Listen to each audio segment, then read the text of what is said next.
সব নজর কিন্তু আটকে রয়েছে সোমবারে, কেননা আগামীকাল থেকেই শুরু এসআইআর এর চূড়ান্ত যাচাই পর্ব। সুপ্রিম কোর্টের নির্দেশে কলকাতা হাইকোর্টের প্রধান বিচারপতি নিযুক্ত জুডিশিয়াল অফিসার অর্থাৎ জেলা ও অন্যান্য আদালতের বিচারকদের তত্ত্বাবধানে এই পর্ব হতে চলেছে।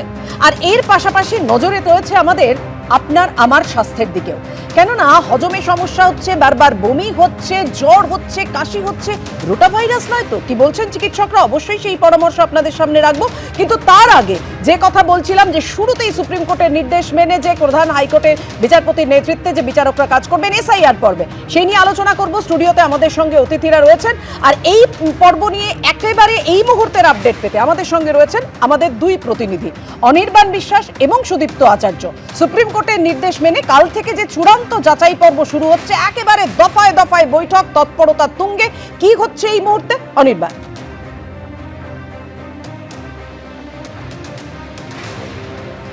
দেখো, প্রথমে জানিয়ে রাখবো যে পাপিয়া, ইতিমধ্যে যে হাইকোর্টে যে বৈঠক চলছিল, যে বলা হলো যে প্রশিক্ষণ চলছিল ভার্চুয়ালি, বিভিন্ন জেলা শাসক থেকে শুরু করে এসপি, এমনকি যে সমস্ত জাজ এবং অ্যাডিশনাল জাজেরা রয়েছেন জেলায়, তাদের সবাইকে নিয়ে যে ভার্চুয়াল প্রশিক্ষণ শিবির চলছে সেটা কিন্তু ইতিমধ্যে শেষ হয়েছে। আমরা দেখলাম কিছুক্ষণ আগেই কিন্তু রাজ্য সরকারের যারা সিনিয়র অফিসিয়ালসরা রয়েছেন, মুখ্য সচিব থেকে শুরু করে ডিজি, সিপি, প্রত্যেকে কিন্তু একে একে বেরিয়ে গেলেন। যদিও এই মুহূর্তে এখন রোল অবজারভার সুব্রত গুপ্ত তিনি ভেতরে রয়েছেন, মহামান্য প্রধান বিচারপতি কলকাতা হাইকোর্টের তিনিও ভেতরে রয়েছেন, এবং আগামীকাল থেকে যে স্কুটিনি শুরু হচ্ছে এবং সেই স্কুটিনি নিয়ে যাতে কোথাও কোনো ফাঁকফোকর না থাকে, তার আগে একেবারে শেষ পর্যায়ের যে বৈঠক, শেষ পর্যায়ের যে প্রস্তুতি, সেই প্রস্তুতি কিন্তু সারা হয়ে গিয়েছে। আগামীকাল সকাল থেকেই কিন্তু প্রায় যে সংখ্যক এখনো পর্যন্ত যাদের স্কুটিনি করা সম্ভব হয়নি, সেই সংখ্যক মানুষের স্কুটিনি কাজ শুরু হবে। তুমি জানো যে অন্যদিকে 28 তারিখ সেখানে কিন্তু ইলেকশন কমিশনের তরফে বলা হয়েছে যে তাদের 95% এই এসআইআর এর কাজ সেটা কিন্তু ইতিমধ্যে শেষ হয়েছে। স্বাভাবিকভাবে 28 তারিখ তারা কিন্তু লিস্ট পাবলিশ করতে পারে, এবং যে শুনানি আগামীকাল থেকে শুরু হতে চলেছে তাতে যেমন যারা যারা ভোটাধিকার পাবেন বা ভোটার অধিকার থাকবে তাদের, সেই বিষয়ে তাদের নাম কিন্তু নথিভুক্ত হবে সেই তালিকায়। এর পরবর্তী সময়ে সাপ্লিমেন্টারি লিস্ট ঘোষণা করা হবে। সেই সাপ্লিমেন্টারি লিস্টে এই শুনানিতে যারা যারা যোগ্য হবেন তাদের নাম কিন্তু উঠবে সাপ্লিমেন্টারি লিস্টে। স্বাভাবিকভাবে তার আগে একেবারে সমস্ত রকম যে প্রস্তুতি, সেই প্রস্তুতি সারা হয়ে গেল। এবং আজকে মূলত কিন্তু জেলায় যে সমস্ত অবজারভিং যে কমিটিগুলো তৈরি করা হয়েছে, যেখানে কিন্তু ডিস্ট্রিক্ট জাজেরা রয়েছেন, এসপি রয়েছেন এবং ডিএম রয়েছেন। ডিএম কিন্তু একদিকে কমিশনের নির্বাচিত তিনি প্রতিনিধি প্রত্যেকটি জায়গায় এসআইআরের, সেই প্রতিনিধি তারাও কিন্তু থাকছে। মূলত সুপ্রিম কোর্টের তরফে বলে দেওয়া হয়েছিল যে ডিএম থেকে শুরু করে এসপি প্রত্যেককে কিন্তু সহযোগিতা করতে হবে এই জাজ এবং অ্যাডিশনাল জাজেদের এই স্ক্রুটিনি প্রক্রিয়াতে। স্বাভাবিকভাবে লজিস্টিক সাপোর্ট থেকে শুরু করে নিরাপত্তা সমস্তটাই যাতে একেবারে সুনিশ্চিত করা যায়, তার জন্য কিন্তু একেবারে শেষ পর্যায়ের প্রস্তুতির বৈঠক এবং ট্রেনিং সেশন সেটা কিন্তু আজকে সম্পন্ন হলো কলকাতা হাইকোর্টে। পাপিয়া, একদমই, তুমি আমাদের সঙ্গে থাকো। শুধুমাত্র যে এই যাচাই প্রক্রিয়া হবে তা নয়, এবং নির্দেশটা মানতেও হবে রাজ্যকে এবং কমিশনকে। কারা কারা রয়েছেন এই বৈঠকে আরো নির্দিষ্টভাবে জানাবেন আমাদের অপর প্রতিনিধি সুদীপ্ত আচার্য। সুদীপ্ত, দেখো, বৈঠক কিন্তু শেষ হয়ে গেছে প্রায় 15 মিনিট আগে। আমরা দেখলাম রাজ্যের স্বরাষ্ট্র সচিব, মুখ্য সচিব তারা বেরিয়ে গেছেন। তার পাশাপাশি কলকাতা পুলিশের কমিশনার তিনিও কিন্তু বেরিয়ে গেছেন। পাশাপাশি ডেপুটি সিইও যিনি এসেছিলেন নির্বাচন কমিশনের তরফ থেকে তিনিও বেরিয়ে গেছেন। কিন্তু স্পেশাল রোল অবজারভার সুব্রত গুপ্ত তিনি কিন্তু এখনও হাইকোর্টে আছেন, এবং হাইকোর্টের প্রধান বিচারপতি সুজয় পাল তিনিও কিন্তু এখনও হাইকোর্ট ত্যাগ করেননি। 4টে নাগাদ কিন্তু এক এক করে কমিশন এবং রাজ্য সরকারের আধিকারিক যারা তারা কিন্তু আসেন, এবং তারপরেই কিন্তু এই ভার্চুয়াল বৈঠক হাইকোর্টের যে কনফারেন্স রুম রয়েছে সেখানে শুরু হয়। এবং এই ভার্চুয়াল বৈঠকে কিন্তু প্রধানত ট্রেনিং দেওয়া হয়েছে ডিস্ট্রিক্ট জাজ, অ্যাডিশনাল ডিস্ট্রিক্ট জাজ সহ বিচার বিভাগীয় আধিকারিক যারা কালকে থেকে নথি যাচাইয়ের প্রক্রিয়ায় অংশগ্রহণ করবেন সুপ্রিম কোর্টের নির্দেশ অনুযায়ী। তাদের যে ট্রেনিং এবং তার পাশাপাশি তাদের যদি কোনো প্রশ্ন থাকে, তাদের কোনো কোয়ারিজ থাকে, তার উত্তরও কিন্তু দেওয়া হয়েছে। এবং তারপরে এই যে যারা এই যাচাই প্রক্রিয়ায় অংশগ্রহণ করবেন তাদের জন্য কিন্তু একটা বিশেষ পোর্টাল তৈরি করা হচ্ছে, যেটা আমরা নির্বাচন কমিশন সূত্রে জানতে পারছি, এবং সেই পোর্টাল তৈরির কাজ চলছে। এবং কালকে থেকেই কিন্তু এই কালকে থেকেই যাচাই পর্ব শুরু হবে, সেই কারণে কালকের দিকে নজর অবশ্যই। তো ধন্যবাদ তোমাদের দুজনকে, প্রতি মুহূর্তের আপডেট আপনাদেরকে দিতে থাকবো। শর্মিষ্ঠাদির কাছে এখানেই আসবো। শর্মিষ্ঠাদি, তাহলে তো আর কোনো দোষারোপের জায়গা রইল না। কত বাদ যাবে না যাবে সেটা তো চূড়ান্ত তালিকা প্রকাশের পর অবশ্যই জানা যাবে, কিন্তু নির্দেশ তো মানতে হবে রাজ্যকে এবং কমিশনকেও। দেখুন, প্রশ্ন তো থাকা উচিতই নয়, তার কারণ হাইকোর্ট বলেছিল একটা সময় যে পশ্চিমবঙ্গের শাসকের আইন চলে, আইনের শাসন চলে না। বর্তমানে পশ্চিমবঙ্গে আইনের শাসন শুরু হলো কোর্টের তত্ত্বাবধানে, এইটাও আমাদের দেখতে হলো। প্রথম দিন থেকে যে নন কোঅপারেশন শুরু হয়েছিল, যে মেরে দেবো, কেটে ফেলবো, রক্তগঙ্গা বয়ে যাবে, তার সঙ্গে ডেটা এন্ট্রি অপারেটর না দেওয়া, সরকারি আধিকারিকদের বিচ্ছিন্ন করে রাখা, সমস্ত আজকে এই পজিশনটা এলো কেন? প্রশ্নটা তো এইখানেই, আজকে এই পজিশনটা কেন এলো? কোটি কোটি টাকা ব্যয় করে কপিল সিব্বাল, মনু সিংভিদের যেখানে নিয়োগ করা হলো, আপনার প্রত্যেকটা মানুষের ট্যাক্সের টাকা খরচা করে কোটি কোটি টাকা রোজ সেখানে ব্যয় হলো। প্রশ্নটা তো এখানেও আসবে, এগুলো কি কোনো দরকার ছিল? অন্য রাজ্যগুলোতেও তো হচ্ছে এসআইআর, কোথাও তো এই অবস্থাটা হচ্ছে না। আজকে সুপ্রিম কোর্ট থেকে আপনি বলছেন একটু বিরত করছি, ঠিকই তো, প্রশ্ন তো এটাও উঠবে যে 1 কোটি নাম বাদ যাবে, 1.5 কোটি নাম বাদ যাবে, 2 কোটি নাম বাদ যাবে, এইগুলো বলার দায়িত্বে কি বিজেপি রয়েছে? এটা তো বলবে কমিশন, না, এবং সেটা লিস্ট প্রকাশ হওয়ার সবার আগে তো মুখ্যমন্ত্রী বলেছিলেন 3 কোটি নাম বাদ যাবে, তিনি যখন সাংসদ ছিলেন, সেটা কোনো কথা না। কিন্তু এখন 65 লোক বাদ গেছে, কিন্তু আরো তো রয়েছে যারা পরিযায়ী, যারা ওনারা সবসময় বলেন যে পশ্চিমবাংলাকে গুজরাট হতে দেবো না, উত্তরপ্রদেশ হতে দেবো না, কিন্তু গুজরাট, উত্তরপ্রদেশ, দক্ষিণ ভারতের বিভিন্ন জায়গায় পশ্চিমবাংলা থেকে কত সংখ্যালঘু তার পরিবার নিয়ে ওখানে পরিযায়ী হয়ে রয়েছে। তারা তো নোটিশ পাঠাতে পারেন, নোটিশ সার্ভ তাদের কাছে করা যায়নি, করতে পারেনি বিএলও বা বিএলএরা, কেউ করতে পারে, সুতরাং তারাও তো সেখানে রয়েছে, তাদের নামগুলোও তো বাদ যাবে। সর্বসাকুল্যে দেখবেন 1 কোটির ওপরে চলে গেছে, এটা যাবেই, এটা তো একটা মানে সোজা হিসাব। যেভাবে আজকে বলুন না 65 লক্ষ নাম কি করে বাদ গেল? এই ভোটগুলো তো এইগুলো পড়তো। আবার যারা এই সমস্ত যারা ভোটার যারা রয়েছে পরিযায়ী থেকে শুরু করে যারা থাকে না, উঠে অন্য জায়গায় চলে গেছে, বিদেশে চলে গেছে, বা পরিযায়ী হয়ে বিভিন্ন রাজ্যে, এই নামগুলো তো বাদ যাবে। তাহলে কখনো কি এটা বলা হয়েছে যে এসআইআর হোক, সরকার সব রকমভাবে সাহায্য করবে? সেটা তো কখনো হয়নি, সবসময় নন কোঅপারেশন চলেছে, এবং তার সঙ্গে চলেছে মানুষকে ভয় দেখানো। আজকে এই পরিস্থিতির জন্য তো শাসক দল দায়ী। দেখুন, কে দায়ী কে দায়ী না, এটা রাজনৈতিক তরজার মধ্যে অবশ্যই থাকতে পারে, কিন্তু প্রশ্নটা তো এখানে উঠবে, একটা সাংবিধানিক সংস্থা নির্বাচন কমিশন 2002-এ তারা এসআইআর করেছে, 2026-এ যখন 25-এর শেষ থেকে তারা এসআইআর শুরু করলো, এতগুলো বছর তাদের হাতে ছিল এবং পশ্চিমবঙ্গ থেকে ভুরি ভুরি অভিযোগ ছিল, তাহলে এতটা সময় ধরে নির্দিষ্ট এসওপি তারা তৈরি করে নেয়নি কেন? তারা কি ঘুমিয়েছিল? কমিশন কেন আগাম প্রস্তুতি নিয়ে কাজটা শুরু করলো না, বিশেষ করে পশ্চিমবঙ্গে? সুমনদা, দেখুন, আমরা যেটাকে বলি people's representation act, people's representation অ্যাক্টের 24, 25 এবং 26 ধারা অনুযায়ী নির্বাচন কমিশনের সম্পূর্ণ অধিকার আছে এবং দায়িত্ব নির্বাচনী প্রক্রিয়া, যে কোনো গণতান্ত্রিক প্রক্রিয়া, ভোটার লিস্ট সংশোধন, স্বচ্ছ ভোটার লিস্ট প্রকাশ করা, এটা হচ্ছে অধিকার এবং দায়িত্ব নির্বাচন কমিশনের। কিন্তু আমরা কি দেখলাম, স্বাধীন ভারতবর্ষেই প্রথমবার জুডিশিয়ারি ইন্টারভিন করলো। কেন ইন্টারভিন করতে হলো? কারণ একদিকে যেরকম রয়েছে একদম প্রচণ্ড ভিন্ডিকটিভ একটি রাজ্য সরকার, আর আরেকদিকে রয়েছে আমাদের নির্বাচন কমিশন, যার নিজস্ব কোনো ইনফ্রাস্ট্রাকচার নেই। আজকে সাজিয়ে দিতে হচ্ছে জুডিশিয়ারিকে কিভাবে এই এসআইআর নিয়ে যে এত গন্ডগোল, এত কনফিউশন, এত মানুষের মানসিক চাপ, এত সুইসাইড, এত মৃত্যু, এবং আজকে নির্বাচন কমিশন এবং রাজ্য সরকার, যাকে আমরা ইংরেজিতে বলি অ্যাট লগারহেডস, সেই জায়গায় দাঁড়িয়ে যদি স্পেসিফাইড টাইমের মধ্যে এই এসআইআর প্রক্রিয়া, তার হিয়ারিং এবং ফাইনাল ভোটার লিস্ট বার করতে হয়, তাহলে মহামান্য আদালত মনে করেছে তাদের ইন্টারভেনশন অত্যন্ত জরুরি। কারণ বিজেপির দ্বারা পরিচালিত, ব্যাকডোর দিয়ে পরিচালিত নির্বাচন কমিশন খুব ভালো করে জানে যে এই এসআইআর প্রক্রিয়া যদি একটু ডিলেট করে দেওয়া যায়, যদি সময়সীমা অতিক্রম করে দেওয়া যায়, তাহলে বাংলায় রাষ্ট্রপতি শাসন অনিবার্য। তাহলে আপনারা বলছেন না অনিবার্য, তাহলে শেষ করে নি দিদি, আমি তো আপনাকে ইন্টারাপ্ট করিনি, অনিবার্য। তাহলে সেক্ষেত্রে ভারতীয় জনতা পার্টির পশ্চিমবঙ্গে ব্যাকসিট ড্রাইভিং করার সুবিধা হবে। সেই জন্য এই গণতন্ত্র বিপজ্জনক জায়গায় দাঁড়িয়ে রয়েছে। একদিকে মমতা বন্দ্যোপাধ্যায়, আপনি আমার কথা একটা শেষ হলে তো আপনি জবাব দেবেন। আপনারা তো নির্বাচন কমিশনকে ব্যবহার করছেন, এটা তো শুধু জাতীয় কংগ্রেস বলছে না, সব রাজনৈতিক দল বলছে।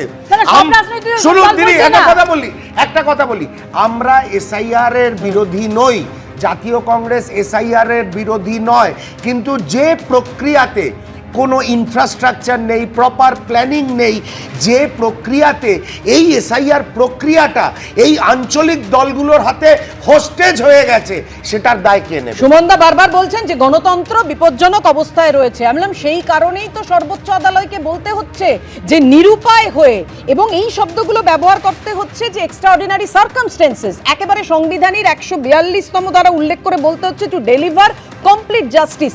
এই অবস্থায় সর্বোচ্চ আদালতকে আসতে হচ্ছে। আমি বলছি এই নিয়ে প্রদীপ বাবুর কাছে আসবো, কিন্তু তার আগে শুভেন্দু অধিকারী এবং কুণাল ঘোষ কি বলেছেন দেখুন। আমাদের এ নিয়ে মন্তব্য করার কিছু নেই, যা হচ্ছে সুন্দর হচ্ছে।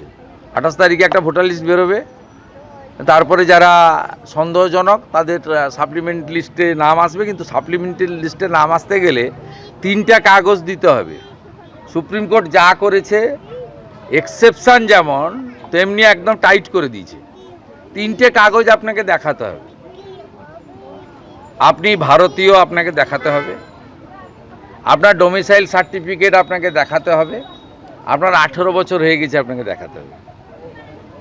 পরিষ্কার বলা আছে কবে কার সার্টিফিকেট লাগবে, 87-র আগে জন্ম, 87-র পরে বাবা মার জন্ম, সব বলা আছে একদম পরিষ্কার। বাংলাদেশের মুসলমান অনুপ্রবেশকারীরা এই কাগজ দেখাতে পারবে না, আর কোর্ট নিযুক্ত লোকেরা তথ্য এবং কাগজের বাইরে যাবে না। আমাদের জানার কোনো দরকারই নেই।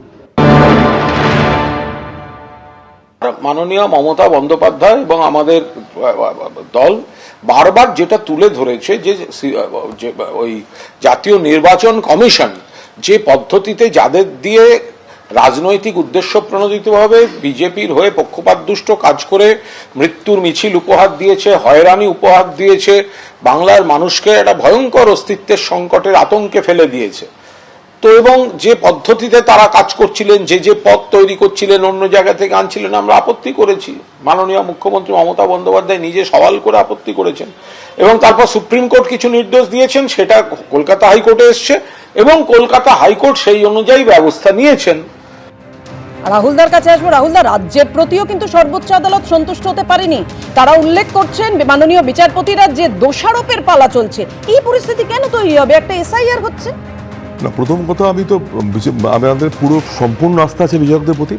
আমরা মনে করি এবার একটা ফেয়ার একটা প্রসেস তৈরি হবে, যেখানে দাঁড়িয়ে বারবার আমরা বলার চেষ্টা করছিলাম পাপিয়া, যারা এখানে যাদের দিয়ে করানো হচ্ছে, যারা ওখান থেকে নির্বাচন কমিশন পাঠাচ্ছে, যার জন্য এই গণ্ডগোলটা, কোনো রকম ইনফ্রাস্ট্রাকচার ছাড়া, কোনো রকম প্রস্তুতি ছাড়া, কোনো রকম গঠনমূলক কিছু ছাড়া ধুম করে যদি 3 বছরের কাজ 3 মাসে করতে যায়, 1 মাসে, তাহলে এই অবস্থায় হয়। কিন্তু আমরা আস্থা রাখি যে সুপ্রিম কোর্ট যে সিদ্ধান্ত নিয়েছেন 100% আমাদের মনে হয় যে মাননীয় মমতা বন্দ্যোপাধ্যায় নিজে গিয়ে সওয়াল করার পরে আজকে অন্তত এইটা আমরা পেয়েছি যে এবার একটা ফেয়ার এবং সম্পূর্ণ একটা সম্পূর্ণরূপে যে এখানে আমরা পুরোপুরি আস্থা রাখছি, এবং আমরা মনে করি এবার একটা ফেয়ার কিছু হবে। কারণ যে সমস্যা তৈরি হয়েছে, ভাই আমরা বলতে দাও, একটু বলতে দিন। যেভাবে সমস্যা তৈরি হয়েছে শুধু আমাদের নয়, 10.5 কোটি মানুষের যে প্রত্যাশা ছিল, এবং যেভাবে যে ইনফ্রাস্ট্রাকচারে এত তড়িঘড়ি করে যেভাবে মানুষকে হয়রান করা হয়েছে, মানুষ আত্মহত্যা করতে বাধ্য হয়েছে বিএলওরা, আজকে সেখানে দাঁড়িয়ে অন্তত সুপ্রিম কোর্টের এই নজরদারিতে আমরা মনে করি আগামী দিনে একটা সম্পূর্ণ ত্রুটিমুক্ত একটা কিছু হবে, এটা আমরা মনে করছি। আমরা ধন্যবাদ জানাচ্ছি, এবং সবচেয়ে বেশি ধন্যবাদ জানাচ্ছি মমতা বন্দ্যোপাধ্যায়কে, অভিষেক বন্দ্যোপাধ্যায়কে। তাদের এই প্রচেষ্টা ছাড়া এটা সম্ভব হতো। কিন্তু শুরু থেকে তো রাজ্য সরকারের প্রতি বারবার অসহযোগিতার অভিযোগ সর্বোচ্চ আদালতে দাঁড়িয়ে কমিশনও করে এসছে, সেই ডেটা এন্ট্রি অপারেটর থেকে শুরু করে গ্রুপ বি অফিসারদের না দেওয়া। আমার তোমাকে বলি, তোমাকে নির্বাচন কমিশনকে আমরা যখন বারবার বলেছি, প্রথম ধর মাইক্রো লেভেল অবজারভার এই নিয়ে তখন প্রথম থেকে বলেছি, তো সপানে থাপ্পড় ওরা খেয়েছে। আমরা মমতা বন্দ্যোপাধ্যায় আমরা বারবার বলেছি হতে দেবেন না, আপনারা বলেছিলেন এসআইআর হতে দেবেন না। না না, সমস্যা আছে এসআইআর। কিন্তু প্রশ্ন থাকলে এই অবস্থায় এসে পৌঁছলো কেন? প্রদীপবাবুর কাছে আসবে। প্রদীপবাবু, সংখ্যাটা দেখুন, 1 সেকেন্ড। খসড়া ভোটার তালিকা থেকে 58 লক্ষের নাম বাদ গেছে, আর নির্বাচন কমিশন সূত্রে খবর এখনো 45 লক্ষের মতো ভোটারের নথি যাচাই করে সিদ্ধান্ত নেওয়া বাকি রয়েছে, যেটা বিচারকরা করবেন, এবং যে নির্দেশ মানতেই হবে, সর্বোচ্চ আদালতের নির্দেশ বলে দিয়েছে সর্বোচ্চ আদালত। আমি বলছি সেটা তো প্রায় সংখ্যাটা তাহলে 1 কোটি ছাড়িয়ে যাচ্ছে। তা দেখুন, এখানে অনেকগুলো অসুবিধার জায়গা আছে, যেগুলো এই যে জুডিশিয়াল কমিটি গঠন করে কাল থেকে প্রক্রিয়াটা হবে, এইটাতে কিন্তু আরও অনেক সমস্যা তৈরি হবে বলে আমি মনে করি। তার কারণ হচ্ছে যে এই এসআইআর প্রক্রিয়ায় প্রথমে যে নাম বাদ গেল, 58 লক্ষ নাম যে মানে মৃত বা স্থানান্তরিত যাদের নাম বাদ গেছে, তাদের পক্ষেও কিন্তু মমতা বন্দ্যোপাধ্যায় সওয়াল করেছিলেন যে তাদেরকে ফর্ম 6 দিতে হবে এই নাম তোলার জন্য। সেটা কি দেয়া হবে? এবং যাদের বিরুদ্ধে ফর্ম 7 দাখিল করেছিল বিজেপির অনেক প্রতিনিধিরা, তাদের নামগুলো প্রশ্নচিহ্নের মুখে পড়বে কিনা। এবং সব থেকে বড় কথা, দেখুন আজকে এখানে এই কমিটির প্রধান কাজ হচ্ছে লজিক্যাল ডিসক্রিপেন্সি, যে বানানগুলো ভুল আছে এবং নথি যাচাই, সেইগুলোর ওপরে বিশেষ নজর দেওয়া। ফলে সার্বিকভাবে আমি মনে করি যে 28 তারিখে যদি লিস্ট প্রকাশিত হয়, 95% যেটা ক্লেম করছে রাজ্যের ইলেকশন কমিশন দপ্তর, তাহলে কিন্তু দেখুন এখানে এসআইআর এর সঙ্গে রাজনীতি জড়িত। মানে আপনি লিস্ট যেই বেরোবে, তারপরে যাদের নাম থাকবে না, যতদিন ধরে সাপ্লিমেন্টারি লিস্ট বেরোতে থাকবে, রাজনীতির পারদটা কিন্তু একই রকম থেকে যাবে, পাল্টা দোষারোপ একই রকম থেকে যাবে। ফলে আমার মনে হয় যে একদম একটাই লিস্ট বের করা উচিত। আমি জানি না কেন 28 তারিখ তড়িঘড়ি একটা লিস্ট বের করছে। তাহলে এই যে কমিটি, তারা তো কাজ বুঝতেই 2-3 দিন সময় লাগবে, তারপরে হিয়ারিং, তারপরে তাদের এখানে যে নথিগুলো যাচাইয়ে অসুবিধা হবে, হিয়ারিংয়ে কি মানুষকে ডাকা হবে আবার? ফলে অনেকগুলো প্রশ্ন আছে। এবং এই মনোনয়নপত্র অবধি জমা দেওয়া অবধি এই সাপ্লিমেন্টারি লিস্ট যখন বেরোতে থাকবে, তখন রাজনীতির যে আমরা এখানে দেখছিলাম বা রাজনীতির যে পারদ, সেটাও কিন্তু চড়তে থাকবে। ফলে ইলেকশন কমিশন এবং মাননীয় বিচারপতিরা যে কাজ আগামীকাল থেকে করবেন, আমার মনে হয় আবারও মাননীয় সুপ্রিম কোর্ট তাদের বিচারপতিদের একদম এসআইআর নিয়ে রাজনৈতিক পারদ প্রথম থেকেই চড়া। বারবার অভিযোগ উঠেছে রাজ্য সরকারের প্রতি অসহযোগিতার এবং নির্দিষ্ট পদ্ধতি না মেনে একেবারে পরিকল্পনাহীনভাবে কমিশনের এসআইআর করতে আসা, যে অভিযোগ রাজ্য বারবার করে করছে। দেখুন, নাম থাকবে কি থাকবে না এই দোলাচলে কিন্তু এতগুলো মাস কেটে গেল, এবার কি হবে প্রশ্নটা সেখানে। আমি এখানেই সুমনবাবুর কাছে আসবো। সুমন, আর তো তাহলে দোলাচলের জায়গা রইল না, বিচারকরাই সিদ্ধান্ত নেবেন এবং সেটা মানতে হবে রাজ্যকে ও কমিশনকে। আপনার আপত্তি জায়গাটা তুলছিলেন ভালো। বিচারকদের প্রতি পূর্ণ আস্থা এবং সম্মান জানিয়ে বলছি, ওনারা চেষ্টা করুন। একটু আগে অধ্যাপক প্রদীপ চট্টোপাধ্যায় বলছিলেন সিঙ্গেল লিস্টে কেন বেরোচ্ছে না, আবার সাপ্লিমেন্টারি লিস্টের গল্প, এইখানেই হচ্ছে সেটিং। ভারতীয় জনতা পার্টি এবং তৃণমূল কংগ্রেস, এটা একটা মিলিজুলি সমঝোতা। এই যে টাইমটা চলবে, এই যে টাইমটা, গ্যাপ টাইমটা, একটা বাইনারি পলিটিক্স চলবে। বিজেপি তৃণমূলকে আক্রমণ করবে, বিজেপিকে আক্রমণ করবে, ধর্মনিরপেক্ষ যেতে হবে শুভেন্দু অধিকারীর কাছে, যারা রয়েছে তারা আক্রান্ত হবে। এই বাইনারি করার জন্য টাইম গ্যাপ। আর শুভেন্দু বাবু বললেন 3টে ডকুমেন্টসের কথা। আমি শুভেন্দু বাবু একটু বলে দিন, আমাদের একটু গাইড করুন মাননীয় বিরোধী দলনেতা। হ্যাঁ, ডমিসাইল সার্টিফিকেট বুঝলাম, 18 বছর বয়স বুঝলাম, আমি ভারতীয়। আরে ভাই, কোন ডকুমেন্ট? ভারত সরকার স্বরাষ্ট্রমন্ত্রী শুভেন্দু বাবু সই করবে। হ্যাঁ, উনি বলবেন প্রমাণ করব। পাসপোর্ট মানে না, আধার মানে না। বিজেপি বলে প্লিজ আর সময় নেই। একদম যে সহযোগিতার কথা বারবার কিন্তু সর্বোচ্চ আদালত উল্লেখ করেছে, অর্থাৎ নজর তো গণতন্ত্রের স্বাস্থ্যের প্রতি, সুস্বাস্থ্য যাতে বজায় থাকে, যেমন আমাদের নজর রয়েছে আপনার এবং আমার স্বাস্থ্যের প্রতি। যে এই যে ভাইরাল ফিভার হচ্ছে, সেটা কেন কমছে না, কেন কাশি কমছে না, সেই নিয়ে চিকিৎসকরা কি বলছেন, সেই পরামর্শ আপনাদের দেবেন চিকিৎসকরা স্টুডিওতে। এবিপি আনন্দ, এগিয়ে থাকে, এগিয়ে রাখে।